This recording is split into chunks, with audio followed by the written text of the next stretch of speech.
एमाले समर्थकज्यूहरू तपाईहरु यो केपी ओलीको लागि आन्दोलन गर्न छोड्दिनु यार। कामै छैन तपाईहरुको आन्दोलन। बेकारमा अनावश्यक आन्दोलन गरिरहनु भएको छ के तपाईहरुले।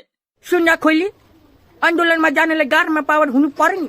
तिम्रो पास्ट खाली सोशल मिडियामा हौ हौ हौ गरेर पनि भुकेर हुँदैन। आन्दोलनमा त जानु पर्यो। तर तिमी त खाली सोशल मिडियामा मात्रै अराजक फैलाउने मात्रै गर्छौ। अनि केपीलाई त कसैले साथ दिँदैन। हेर खोली कसैले साथ दिँदैन किनभने त्यो त ज्यान मारा।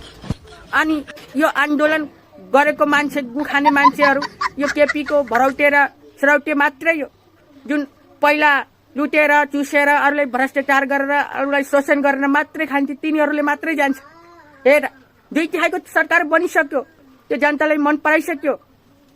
अब त तिमीहरूलाई साथ दिँदैन। कसैले साथ दिँदैन। आन्दोलन पनि हुँदैन। अनि यसपालि आन्दोलनमा गएपछि त पुलिसको भट्टे चाकमा हान्छ अनि गुहा गाइदिन्छ। त्यही गु तिमीलाई लगेर खुवाइदिन्छ।